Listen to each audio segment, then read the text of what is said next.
집중해서 읽으셨어요? 네, 성경 읽을 때 집중해서 읽으라 그랬지, 안 그러면 읽으면서 더 딴 생각할 수가 있습니다. 그래서 다 읽었는데 뭔 말인지 하나도 모를 수가 있어요. 그래서 성경 읽을 때도 집중을 해야 돼요. 집중해서 무슨 말인가 탁 이렇게 한번 논리를 따라가면서 그렇게 자꾸 읽는 버릇을 해야 개인 성경 읽을 때도 집중이 되지. 안 그러면 혼자 집에 성경 읽다가도 뭔 생각이 들어요? 딴 생각이 들어가지고 한참 읽었는데 뭐 읽었는지 하나도 모를 수가 있어요. 집중해서 읽는 습관이에요, 습관. 좋은 습관을 들여야 됩니다. 자, 핵심이 뭐예요? 오늘 우리가 부른 찬송처럼 하나님께서 우리를 초청하시 오라고.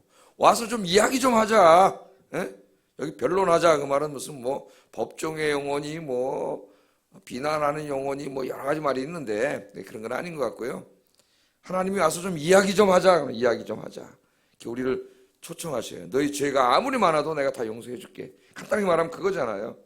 다 용서해 줄 테니 와서 다시는 죄 짓지 말고 하나님 잘 섬기고 말씀대로 살면은 이 땅에 이 소산들을 풍성하게 네가 먹고 살도록 내가 해줄게. 그 말이잖아요. 그죠? 여러분 그렇게 사시기 바랍니다. 그래서 오늘 제목이 하나님의 복을 받아 사는 길이에요. 하나님의 복을 받아 사는 길. 하나님께서 인간을 최초에 만드시고 뭐를 주셨어요? 복을 주셨어요. 하나님이 이 땅에 인간을 왜 창조하셨어요? 복을 주시려고 창조하신 거예요. 생리하고 번성하여 땅에 충만하라. 그러니까 복이 나쁜 게 아니에요. 예? 그런데 인간이 타락한 다음에 어떻게 됐어요? 하나님께 복 받는 길이 다 막혔어요. 하나님도 잃어버리고 하나님께 주시는 복 받는 것도 다 막혔어요. 그랬더니 인간들이 탐욕과 욕심에 사로잡혀가지고 하나님도 다 내팽개쳐 놓고 그냥 돈 많이 벌고 이 땅을 즐기면서 사는 거 그게 단지 알고 그냥 그렇게 망가져 버렸어요. 우리 인간이. 예? 인간이 다시 하나님 원래 복을 받으려면은 하나님께로 돌아가서 하나님 말씀대로 순종하고 하나님 예배하면서 살면 하나님은 복 주시기를 원하세요. 저와 여러분에게 영육간의 복을 주시기를 원하십니다. 그래서 여러분들 이 많은 복을 받아 사시기를 주의 이름으로 축복합니다. 그러나 꼭 그 복이 이 타락한 세상 이 질서 속에서는 꼭 하나님을 잘 섬긴다고 하나님 돈 많이 벌게 해주는 건 아니에요. 어떤 사람은 평생 또 가난하게 살면서 더 영적인 부유함을 누리고 하나님을 잘 섬기는 사람도 있습니다. 그러니까 이 복이라는 개념 너무 좁혀서 돈 많이 버는 거로만 생각하면 안 돼요. 이 땅에 살아가는 동안 정말 하나님 잘 섬기면서 풍성하게 영육간에 풍성하게 행복하게 그렇게 살아가는 게 복이잖아요. 그죠? 그래서 오늘 새벽에 오시는 분들은 그 길로 오신 거예요. 이미 이런 충만한 복을 누리며 사시기 바랍니다. 이 새벽에 나와서 기도하는 자체가 그 자체가 복이에요. 그 자체가. 제가 집사람하고 이제 한강에 나가가지고 얘기하면서도 이런 얘기를 했어요. 예배 잘 어려운 가운데서도 예배도 잘 드리고 그런 분들 얘기하면서 그것 때문에 하나님이 뭘 주실까 보다도 그 자체가 더 큰 복이다. 왜냐하면 나중에 하나님 앞에 서면은 그 자체가 상이 되기 때문에 그 자체가 큰 복이다. 그 어려운 가운데 예배 드리고 기도하고 섬기고 한 그 자체는 하나님 앞에 없어지지 않아요. 영원해요. 그러나 이 땅에 사는 동안 하나님은 약속하신 대로 필요한 것들도 하나님 채워주실 줄로 믿습니다. 오늘 땅에 소산을 주신다고 약속했잖아요. 그 말은 주기도문에서 일용할 양식을 주신다는 말씀과 같은 말씀이에요. 자, 오늘 좀 한번 말씀을 들어가 보겠는데 이 이사야 1장에 보면은 그럼에도 불구하고 하나님이 이렇게 복받는 길을 가르쳐 주셨는데 제발 좀 나한테 좀 오너라. 가서 그 하나님보다 우상 더 사랑해 우상 숭배하고 죄 짓고 살지 말고 좀 와라 그렇게 말씀하시는데도 오지 않는 백성들 이스라엘 백성들이고 어쩌면 그것이 우리의 모습입니다. 우리의 모습. 1장에는 그래서 그 죄악의 길로 멸망의 길로 달려가고 있는 하나님의 택한 백성들을 향한 안타까운 마음이 여기 나와 있어요. 여기서 우리는 하나님의 마음을 알죠. 우리를 향하신 하나님의 마음. 그게 뭐예요? 우리가 하나님께 나와서 하나님 잘 섬기고 말씀대로 사는 거예요. 그럼 하나님 준비해 놓으셨던 영육간의 복을 막 주시기를 원하고 그 하나님의 영육간의 복을 받아서 우리가 또 이 땅에 하나님 더 잘 섬기면서 하나님 말씀대로 살고 하나님 기뻐하시는 우리 사회를 만들고 그걸 하나님 바라시는 거죠. 그런데 그러지 못하는 거예요, 우리가. 이건 본문에도 그게 나옵니다. 1장에 이런 내용이 잘 나오는데 그게 하나님 이제 두 가지로 비유를 하세요. 2절 우리가 이미 공부했지만 2절에 보면은 거역하는 자식을 둔 부모의 마음 그게 하나님의 마음이에요. 2절 한번 읽어보겠습니다. 시작. 하늘이여 들으라 땅이여 귀를 기울이라 여호와께서 말씀하시기를 내가 자식을 영육하였거늘 그들이 나를 거역하였다. 예, 여기는 이제 아버지로서의 자식을 키웠는데 그 자식이 부모님 말씀 잘 듣고 효를 하고 그렇게 해야 되는데 자식을 키웠는데 자식이 부모님을 거역해. 그럼 여러분이 다 부모님이시니까 그때 여러분의 마음이 어떤지 알겠죠. 예? 뭐 말할 수 없죠. 처참하고 힘들고 그게 바로 하나님의 마음이다 그렇게 얘기를 합니다. 그 다음에 오늘 이제 본문에서는 두 번째 하나님의 어떤 마음을 우리에게 보여주냐면은 이 불순한 아내를 둔 남편의 마음이에요. 바람피는 아내를 둔 남편의 마음으로 하나님의 마음을 우리에게 말씀을 하고 있습니다. 자, 21절에 보면은 신실하던 성읍이 어찌하여 창기가 되었느냐. 그 창기를 어떤 사람에게 네 창기가 됐냐 그러면 이건 좀 엄청난 꾸중의 말이죠. 그런데 신실하던 성읍이라고 얘기해요. 신실하던 성읍이 지금은 어떻게 창기가 되었느냐. 그러니까 이전에는 어땠다는 거예요. 아주 신실하던 아내였어요. 신실하던 아내. 너무나 훌륭하고 신실하던 아내였는데 어느 날 이 아내가 갑자기 어떻게 된 거예요. 세상을 향하여 나가서 바람을 피고 다니면서 마치 창기처럼 그렇게 사는 창기가 됐다는 거예요. 여기 하나님의 아내는 누굽니까? 이 성읍은 예루살렘 성읍, 즉 누구예요? 이스라엘 사람들, 하나님의 백성들이죠. 택함을 받던 백성들이 정말 신실하던 백성들이었는데 어떻게 너네가 지금 창기의 짓을 하느냐 그렇게 말해요.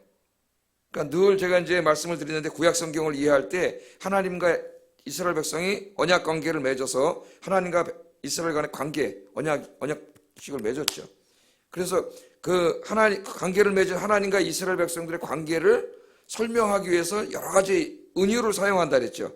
그게 이제 부모와 자식이고 왕과 백성이고 목자와 양이고 이런 은유가 많이 나와요. 근데 그 중에 또 하나가 뭐냐면 남편과 아내로 여러 번 설명하고 그렇게 해서 성경책 한 권을 다 쓴 게 뭡니까? 아가서도 그렇고 호세아서도 그렇죠.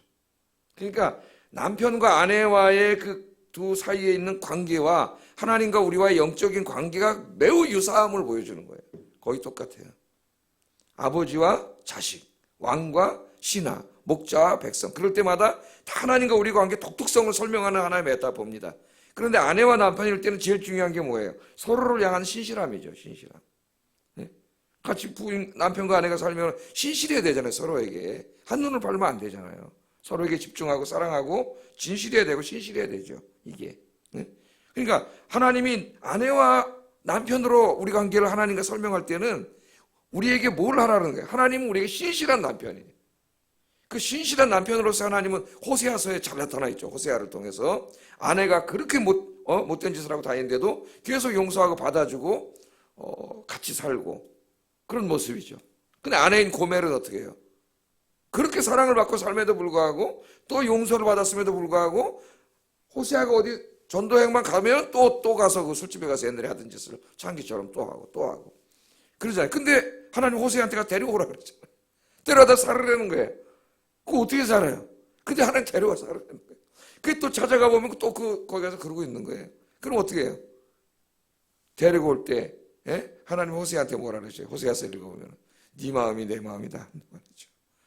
우리 거꾸로 생각해도 마찬가지죠. 아내가 그런 신실한데 남편이 그렇게 바람을 피우는데 우리나라 그게 더 많죠. 남편을 데려왔는데 용서해 줬더니 또 가서 또 그러면 근데 하나님이 야 또 용서해라. 또 데리고 오는데 그 마음이 어떻겠어요? 그때 하나님 네 마음이 내 마음이다는 거예요. 우리가 죄를 지면서도 하나님보다 돈 더 사랑하고 세상 더 사랑하면서도 그때 하나님의 마음이 어떤지를 우리가 모르고 살기 때문에 오늘 이 말씀을 하시는 거예요. 이 말씀. 네가 창기가 됐다는 거예요. 창기가. 그러니까 하나님은 우리의 신랑이고 우리는 신부이고 어떻게 해야 돼요? 그 관계는 뭘 설명하는 거라고요? 서로를 향한 진실함과 신실함이에요. 그래서 한눈을 팔면 안 돼. 예수님이 설교할 때 그래서 쟁기를 잡고 한눈을 팔지 말라 그랬죠. 한눈을 파는 자는 하나님 나라에 합당하지 않다. 그게 다 같은 말씀이에요. 이 말씀. 여러분은 하나님 앞에 이러면 안 돼. 야, 나의 신실한 신부요. 아가서를 읽고 나의 어여쁜 신부요. 막 노래를 하잖아요. 솔로몬의 노래지만은 상징적으로는 그분이 누구예요? 그분이 하나님이시죠. 여러분이 하나님 잘 섬기고 우상 숭배하지 않고 말씀대로 살면 하나님은 신실한 신부로 여러분을 칭찬을 한단 말이에요. 현숙한 여인이라고 칭찬을 하잖아요. 여러분들이 평생 주님 앞에 갈 때까지 주님의 아름다운 신부가 되기를 바랍니다. 사도 바울은 목회자로서 자기가 그렇게 해서 예수님 앞에 신부로 데려다 놓을 때까지 점도 없고 흠도 없이 자기가 중매 쓰기를 원한다 그랬어요. 그러니까 목회자의 목표는 뭐예요? 우리 성도님들이 하나님 한 분 한 분이 다 하나님 잘 섬겨서 정말 순결한 신부로 하나님 앞에 서게 하는 게 목회의 목적이죠. 제일 중요한 거죠. 무슨 정치하고 뭐 맨날 뭘 건물을 짓고 있는 게 아니라 한 사람 한 사람이 정말 주님 앞에 바르게 서게 하는 것. 그 목회자의 중요한 겁니다. 자, 그럼 왜 이렇게 하나님께서 창기가 되었다고 그렇게 굉장히 심한 말이죠. 그 말은 제일 심한 말이죠. 네가 신실하던 내 신부였는데 어떻게 창기가 됐느냐? 그럼 뭐 때문에 그러시느냐? 이스라엘의 죄악을 지적을 하는데 지난 시간에도 공부를 했지만 또 다른 관점에서 얘기를 합니다. 또 구체적으로 두 가지를 크게 지적을 해요. 두 가지를. 첫째는 하나님 떠난 이스라엘 백성들의 도덕적 사회적 타락입니다. 사회 정의가 없어지고 사람들의 도덕적인 관념이 사라진 거예요. 그러니까 하나님 떠나면 반드시 따라오는 게 뭐냐면은 도덕적인 타락입니다. 그리고 그 도덕적으로 타락한 사람들이 타락한 사회를 만들어가죠. 사회 시스템도 중요하겠지만은 더 중요한 거는 뭐 언제 사회 시스템이 나빠서 이 사회가 엉망입니까? 사람들이 문제죠, 사람들이.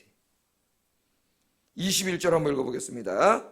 정의가 거기에 충만하였고 공의가 그 가운데 거하였더니 이제는 살인자들 뿐이다. 그 하나님의 거룩한 성 예루살렘에 하나님을 믿는 사람들만 살아서 처음에는 정말 하나님 말씀대로 정의와 공의를 행했다는 거죠. 여기 공의라는 말은 정의라는 말이 이제 같이 많이 쓰이는데 공의라는 말은 이 채테크라는 히브리 말을 번역한 것으로서 하나님이 기뻐하시는 삶의 원리들을 말하고 정의는 미슈파트를 번역한 것으로서 공의가 삶의 현장에서 구체적으로 나타나는 것입니다. 그러니까 공의는 하나의 원리예요. 하나님 말씀의 원리고 정의는 그 말씀의 원리가 우리가 이제 무슨 법을 정하거나 사회 시스템을 만들거나 제도를 만들거나 해서 구체적으로 사회에 나타난 걸 정의라 그래요. 그러니까 결국은 다 맞추면은 하나님 말씀이 우리 삶의 원리가 되고 하나님 말씀대로 살아야 되는 거죠. 그래야 정의와 공의가 이루어지는 사회가 되는 거예요. 아무리 사람이 정의를 외친다고 정의가 이루어지지 않습니다. 그 마음속에 하나님이 들어가지 않는 한 정의가 이루어지지 않아요. 인간은 다 자기 탐욕과 욕심에 빠져 있어요. 탐욕과 욕심에. 하나님을 떠나는 순간 그게 죄악이 살아나서 다시 그게 다 튀어나와요. 그러니까 지금 그 거룩한 이스라엘 성의 백성들이 원래는 하나님의 정의와 공의를 행하면서 말씀대로 살아서 거룩한 정의로운 그런 사회를 만들었었는데 지금 어떻게 됐어요? 다 타락해가지고 어떻게 됐다 그래요? 다 살인자들이 됐다. 살인자들이. 정말 다 사람 찔러 죽였다는 말이 아니라 하나 상징적인 말이죠. 그런 깡패, 도둑놈, 살인자 그런 사람들이 됐다는 거예요.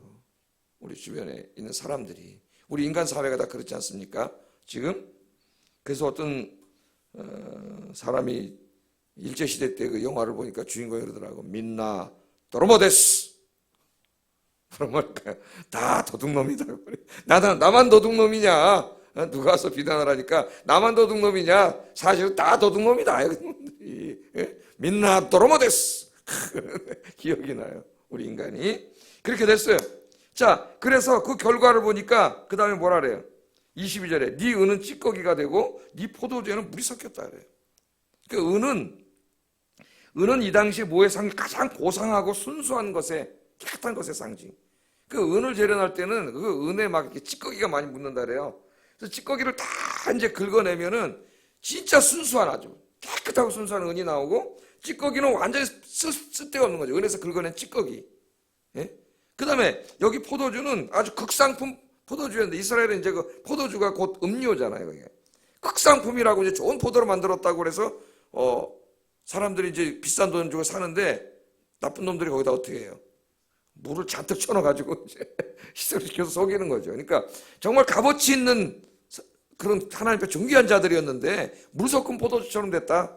그 말이에요. 아무 쓰잘데기 없는 은이었는데 은도 아닌 은에서 끌어낸 찌꺼기 같은 존재가 됐다는 거예요. 하나님 떠나서 자기 마음대로 욕심에 탐욕과 욕심에 사로잡혀서 막 돈 벌고 막 이래가지고 인간이 볼 때는 큰 집에서 잘 살고 야, 저 사람 복 받았네, 돈 많이 벌었네. 근데 하나님 보실 때는 뭐예요? 은찌꺼기 같은 인생.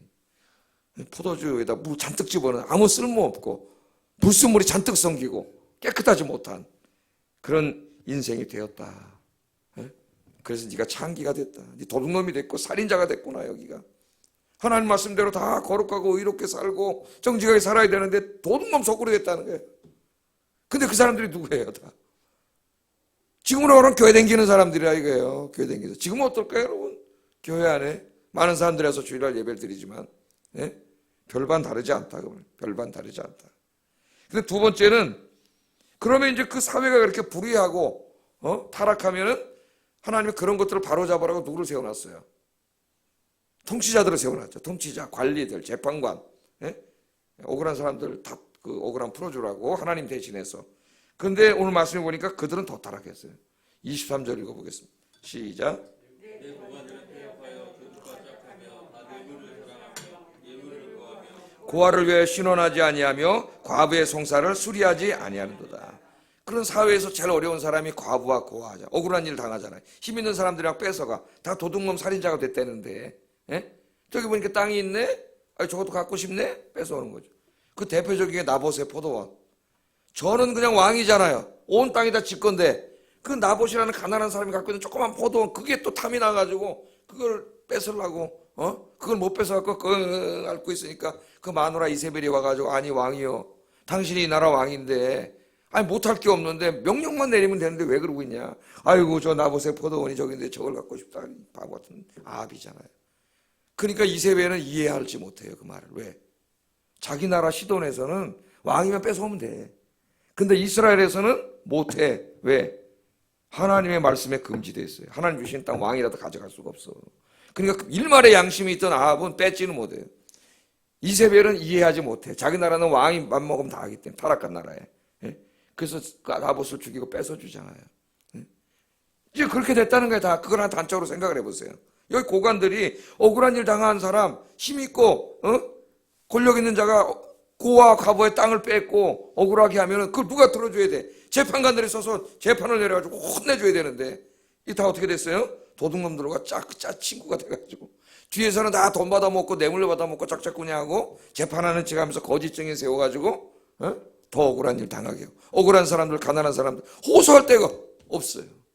지금 우리 사회가 그러잖아요. 호소할 데가 없어요. 너무 억울해서 분신 자살한 사람도 있고 죽는 사람도 있어요.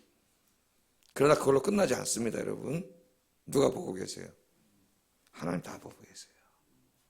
하나님 무서운 심판이 있어요. 절대 그걸로 끝나지 않아요. 하나님이 다 신원하세요. 그걸 모르는 거지.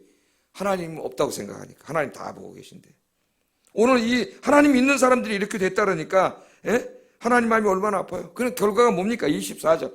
짧게 한다 그랬으니까 빨리 해야 돼. 24절 읽고 시작. 그러므로 주 만군의 여호와 이스라엘의 전능자가 말씀하시되 슬프다 슬프다 내가 장차 내 대적에게 봉호하며. 와, 여기 더 하나님 무서운 말씀을 하세요. 내 백성이라 그랬었는데 이제는 뭐라 그래? 내 백성이라 안 그러고 내 대적이라 그래. 대적. 이렇게 자꾸 죄 짓고 살면은 하나님의 대적이 돼요. 하나님의 백성이 돼야, 내 백성이 돼야 하나님이 내 신부가 돼야 하나님이 복을 주시는데 내 대적이 됐어요. 대적은 뭐예요? 쳐부수는 거예요. 하나님의 대적이 된 사람들의 인생이 어떻게 되겠습니까, 여러분? 그래서 내가 니들이 행한 악에 대해서 내가 갚아주겠다, 보응하겠다. 하나님이 그렇게 말씀을 하고 있습니다. 자, 우리 성경 말씀을 보면 여기까지 읽으면 참 쉬운데 그 다음 말씀을 읽으면 또 너무 어려워요. 25절, 26절 읽어보겠습니다. 시작. 내가 또 내 손을 내게 돌려 내 찌꺼기를 제물로 씻듯이 녹여 청결하게 하며 내 혼잣물을 다 제하여 버리고 내가 내 재판관들을 처음과 같이 회복할 것이라. 그러한 후에야 내가 의의 성읍이라 신실한 거울이라 불리리라 하셨나니. 아니 지금 보응하시겠다 그러놓고 바로 다음 절에 또 뭐라 그래요? 내가 널 회복할 것이라고 말씀을 하셔. 이게 뭐지? 이게 해석하기 상당히 어렵단 말이에요. 근데 이사야서가 이런 식으로 많이 구조가 되어 있어요. 이건 뭘 말하는 걸까요? 니들이 계속 이렇게 지금 죄를 짓고 또 그 잘못된 것을 바로잡으러 세우는 고관들, 관리들, 재판관들까지 이렇게 죄를 지은 이런 사회, 다 도둑놈, 깡패, 살인자만 가득한 사회가 됐기 때문에 너희를 내가 보복하겠다. 근데 그 다음 절 바로 오면은 내가 네 아까 찌꺼기가 됐다는데 찌꺼기를 다시 씻어가지고 은이 되게 하고 거룩한 도시가 되게 하고 그러는 거예요. 이거 무슨 마음을 말할까요? 막 어떤 사람이 이렇게 말하면 정신분열증입니다 지금. 예? 이 사람 뭘 말하는 거야? 여기 하나님 마음이 나타나 있어요. 하나님이 지금 경고하시는 목적은 진짜 멸망시키기 위함이 아니라는 걸 보여요. 진짜 하나님의 마음이 이거예요, 이거. 그러니까 선지사에 보면은 어떻게 보면 굉장히 무서운 말이 굉장히 많이 나오죠. 죄에 대해서 지적하고 다시 심판하겠다는 말씀이 많이 나와요. 그럼 우리가 좀 이상하잖아요. 아니 그냥 심판해버리면 되지. 예? 왜 또 굳이 심판하시겠다고 말씀을 하셔? 그냥 심판하시면 되지. 심판의 목적이 아니기 때문에. 경고의 목적은 뭐예요? 회개하고 돌아오라는 거예요. 하나님의 사랑이에요. 그래서 어떤 사람들이 몰라서 그렇지 잘 신약 성경을 선지서의 그 모든 경고의 말씀들은 그게 사랑이에요. 아 글로 가면 낭떠러진데 지금 깜깜한 밤이야. 저기 나는 알아 길을. 낭떠러지는데 저 가면 안 되는데. 그럼 어떻게 해요? 여보셔 거기 가면 낭떠러져. 그래야 될 거 아니에요. 경고예요. 경고. 하나님 말씀. 사랑의 말씀이에요. 사랑의 말씀.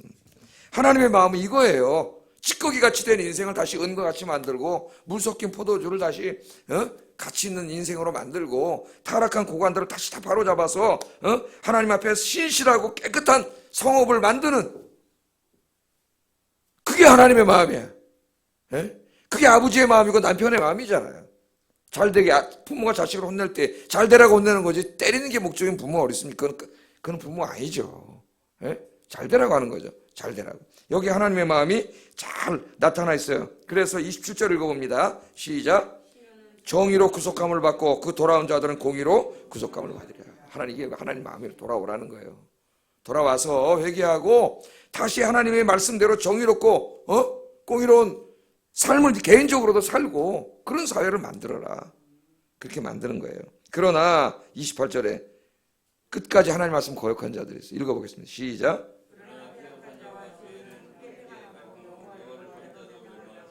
예, 끝까지 그 사랑을 끝까지 거부한 하나님이 한 번 용서해주고 두 번 용서해주고 세 번 용서해주고 계속 기회를 주는데도 끝까지 거부한 자는 어쩔 수 없는 거예요. 하나님의 공의의 심판이 이제 정말 임하는 거예요. 정말. 하나님의 마음 뭐예요? 그렇게 되지 말라. 오라 우리가 서로 변론하자. 이야기하자. 하나님 앞에 나와 내 앞에 나와서 네 잘못을 회개하고 말씀대로 살아라. 그럼 내가 이 땅에 솟아 네가 농사 짓는 거 가축 키우는 거 이거 전부 다 내가 잘되게 해줄게. 이게 하나님의 마음이에요. 우리를 향하신. 여러분 하는 일, 직장, 자녀, 가정 모든 건 내가 잘되게 해줄 테니 자꾸 엉뚱한 세상으로 가지 말고 하나님 앞에 나오너라. 그런 말이에요. 자, 또 하나 죄악은 뭐예요? 우상숭배. 이건 뭐 당연한 우상숭배. 29절 31절 읽어보겠습니다. 시작. 너희가 기뻐하던 상수리 나무로 말미암아 너희가 부끄러움을 당할 것이요 너희가 택한 동산으로 말미암아 수치를 당할 것이며 너희는 잎사귀 마른 상수리 나무 같을 것이요 물 없는 동산 같으리니 강한 자는 사모라기 같고 그의 행위는 불티 같아서 함께 탈 것이나 끌 사람이 없으리라. 그냥 읽으면 무슨 말인지 모르겠죠. 여기 상수리 나무와 물 있는 동산이 나오는데 가나안 사람들이 다산과 풍요의 종교의식을 행하던 곳입니다. 큰 상수리 나무 그 옆을 숲으로 둘러가지고 그 나무 밑에 가서 예배드리고 기도하고 그 나무가 뭐 해줄 수 있겠나? 하나님이 그거 지네들 산소동화 작용하라고 만들어놨는데 거기 가서 그거 하나님이라고 그런 걸 말하는 거. 동산도 숲을 이렇게 이루어가지고 거기서 이 다산과 풍요 이 두 가지입니다. 다산 옛날 사람 자식을 많이 낳고 풍요, 돈 많이 벌어야 잘 되는 거 아니에요. 그게 다 바알 종교의 핵심이잖아요. 그게 자본주의의 핵심이고 인간의 탐욕과 욕심을 자극하는 핵심이에요. 사탄이 사용하는. 예? 그 자체가 나쁜 게 아니지만은 그 탐욕에 빠져버리면은 하나님 잃어버리고 다 죄짓고 살게 돼 있어요. 인간이. 그러나 하나님 앞으로 돌아오면 하나님 그걸 주시는데 하나님을 멀리하고 죄 지으면서 그걸 자기 힘으로 얻으려고 그러는 거예요. 죄의 방법을 통해서. 그럼 망하는 거예요. 어떻게 하면 돼요, 여러분? 하나님 앞에 오라 그러잖아요. 예? 자, 이 오스왈트라고 하는 이사야 주석을 쓴 유명한 주석입니다. 우리말로도 이제 번역이 돼 있어요. 이 사람 따르면은 연구에 따르면 상수리 나무와 동산 이것은 바알과 아세라의 특별히 종교 의식이 행해지던 곳이라 그래요. 가나안 종교의 핵심이 바알과 아세라, 풍요와 다산이잖아요. 예? 풍요와 다산에서 어떻게 하면 돼요? 하나님 말씀 오라 우리가 서로 변론하자. 하나님께 가서 여러분처럼 새벽에 기도하시면 됩니다. 어리석은 인간은 하나님 앞에 나오지 않고 자꾸 세상에 나가서 자기 탐욕과 욕심을 이걸 채우기 위해서 자꾸 그런 걸 채우는데 결국 하나님 떠나서 돈 벌고 세상에 잘 되게 하려면 죄 짓는 길밖에 없어요. 네? 어리석은 자예요. 하나님께로 오면 하나님 주신다는 그 말을 믿지 않고 세상으로 가는 거예요. 여기 상수리 나무 이 동산에 가서 거기 가서 저 가나안 사람들처럼 빌고 기도하고 그러면 잘 될 줄 알았단 말이에요. 복을 줄 줄 알았어요. 우리나라로 말하면 뭐예요? 우리나라도 저 동네 가면 시골에 고목나무, 느티나무 큰 거 밑에 가면 다 뭐 있어요? 무당들이 거기다 줄 쳐놓고 뻘건 걸어놓고 빌잖아요. 동네 사람들. 그렇게 어리석잖아요. 여기 남양주에 가면 두물머리에 그런 거 있다 그랬죠. 두물머리 한번 놀러 가보세요. 이제 거기 아마 사람 많을지 안 많을지 모르겠는데 좀 사회가 좀 이제 코로나 바이러스 좀 가보세요. 느티나무가 엄청나게 큰 게 있습니다. 두물머리에. 두물머리 이제 남한강하고 북한강이 각자 흘러오다 만나가지고 하나의 강을 이루는 곳이 두물머리예요. 남양주에. 그러니까 만난다 그래가지고 거기 데이트하는 남녀가 굉장히 많이 와요. 애들이. 뭐야? 만나서 결혼할 수 있다 그래가지고 거기 와가지고 느티나무 밑에 와서 아줌마도 빌고 아저씨도 빌고 그 느티나무가 속상해 죽을 거야 아마. 해줄 수 없는데 왜 나한테 와서 그러냐? 느티나무가 말할 수 있으면 뭐라 그랬을까? 하나님한테 가서 기도해라 이놈들 그랬어요. 새벽 가서 기도해라. 나한테 와서 그러지 말고 그랬을 거예요. 그거 생각하면 돼요. 지금 여기 상수리 나무 뭐 동산숲 그런 데 가서 막 이게 똑같은 거예요. 인간이 참 하나님 길을 주셨는데 그렇게 하면은 진짜 그들이 원하는 걸 얻는 게 아니라 뭐가 된다 그랬어요? 다 말라 비틀어진 상수리 나무 같이 되고 물 없는 동산처럼 된다 그랬잖아요. 아무것도 없는 말라 비틀어진 인생이 된다는 거예요. 영육간에. 그러므로 오늘 결론은 뭡니까? 다시 한번 18절 19절. 이게 바로 하나님 앞에 복받아 사는 길이에요. 읽어보겠습니다. 시작. 여호와께서 말씀하시되 오라 우리가 결혼하자 너희 죄가 조홍 같을지라도 눈과 같이 이어질 것이요 진홍같이 붉을지라도 양털같이 희게 되리라. 너희가 즐겨 순종하면 땅에 아름다운 소산을 먹을 것이니라. 아멘. 하나님 오라 했어요. 오라. 오라는 게 뭐예요? 하나님 전에 나와 예배 드리고 기도하고 말씀 듣고 말씀 배우고 말씀대로 살아라 그 말이죠. 그럼 내가 네가 원하는 거 줄게. 먼저 그 나라와 그 의를 구하라. 그리하면 이 모든 것은 너에게 더하시리라. 먼저입니다. 먼저. 할렐루야. 여러분들이 남은 인생을 이렇게 사셔서 영육간에 여러분 대대손손이 복받는 가정이 되시기를 주의 이름으로 축복합니다. 기도하겠습니다. 오늘 말씀 생각하면서 기도하겠습니다. 하나님의 복을 받아 사는 길 우리가 알게 됐어요. 하나님 오라 그러면 오라 우리가 서로 변론하자. 우리의 부끄러운 죄악들을 날마다 주님 앞에 나와 다 내려놓고 회개하고 그 다음에 오늘 하루를 시작하면서 주님을 예배하고 하나님 말씀대로 순종하여 내가 살 뿐만 아니라 우리 사회를 그렇게 정의와 하나님의 공의가 가득한 사회로 만들게 하여 주시옵소서. 기도하겠습니다. 사랑과 은혜가 충만하신 아버지 하나님, 오늘 이 새벽에도 피곤하지만 주님의 사랑하는 백성들 이 코로나